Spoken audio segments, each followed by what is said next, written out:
Assalamualaikum warahmatullahi wabarakatuh. Alhamdulillah, hari ini kita sudah sampai di hari ke-26 di bulan Ramadan. Seperti biasa, hari ini saya akan membacakan kitab Masnawi. Hari ini bait 708 sampai 726. Kata Maulana Rumi, yang manis itu adalah sari delima, dan yang busuk hanya memberikan suara kosong. Yang punya makna akan nampak dengan sendirinya, yang busuk akan dipermalukan. Wahai penyembah bentuk, berusahalah dalam meraih makna, karena makna bagai sayap untuk bentuk. Duduklah bersama ahli makna, agar kau peroleh anugerah dan menjadi murah hati. Jiwa tanpa makna di dalam tubuh ini seperti pedang kayu di dalam sarung pedang. Selama masih di dalam sarung, ada nilainya. Saat terpisah dari sarungnya, hanya menjadi alat bakar. Jangan bawa pedang kayu di medan laga.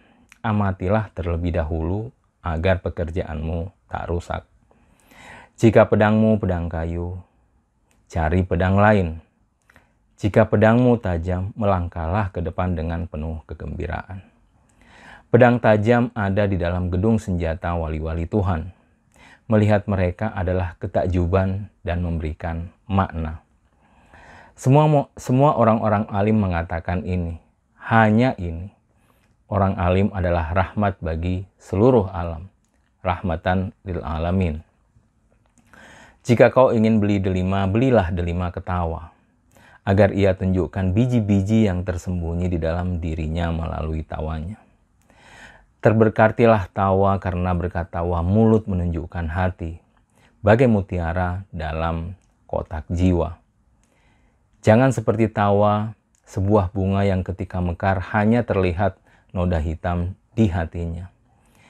Delima ketawa membuat kebun tertawa, bergaul dengan manusia ilahi akan mengilahiyahkanmu.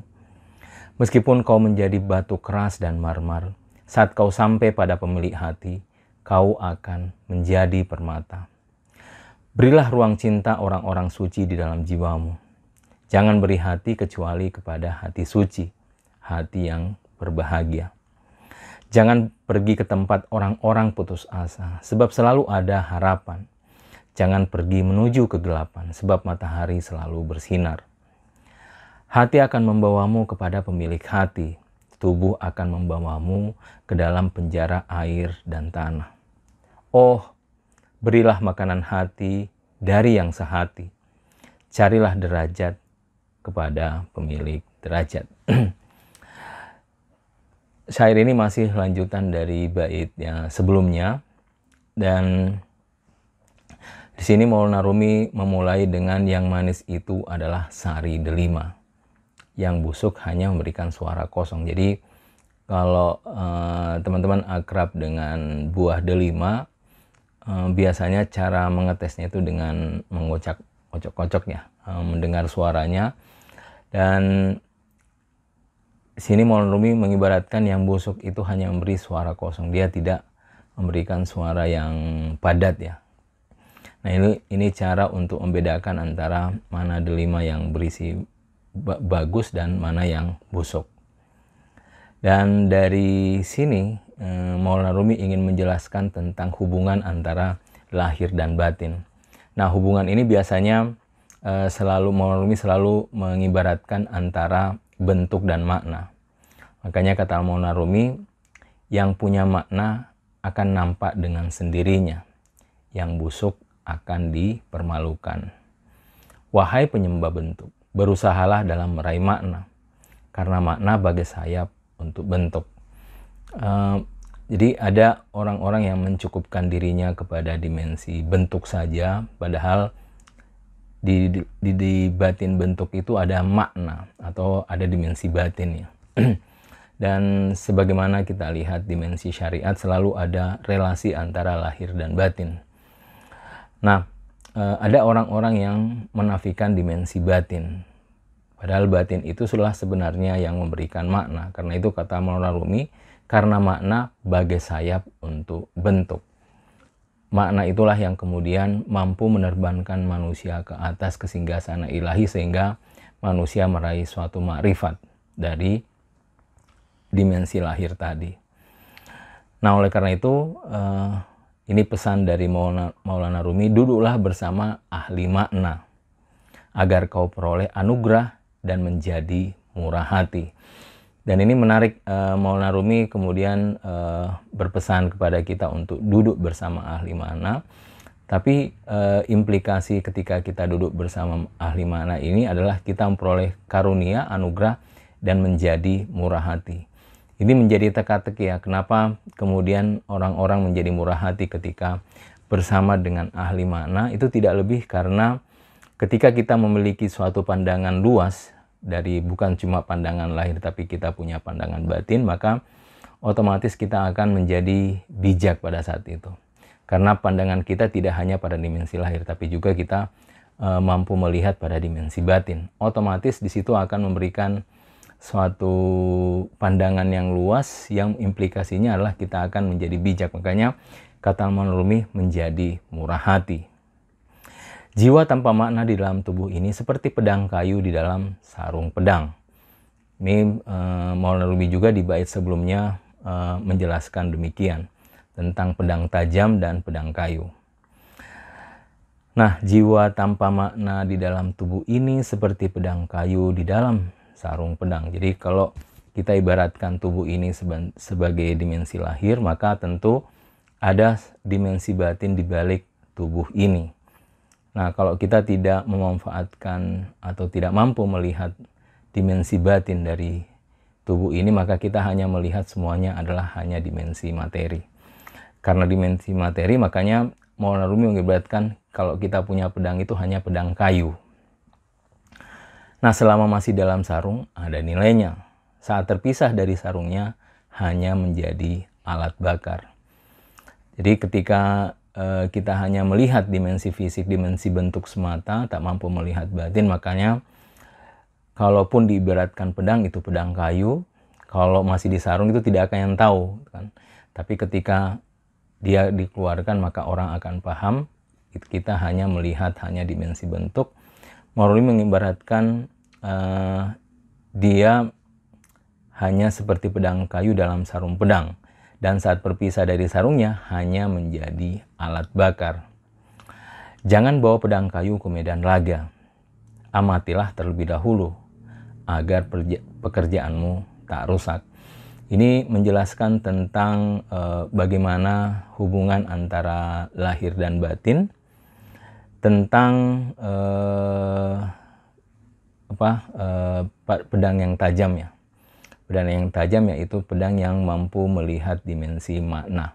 Sedangkan pedang kayu ini hanya melihat dimensi batin semata.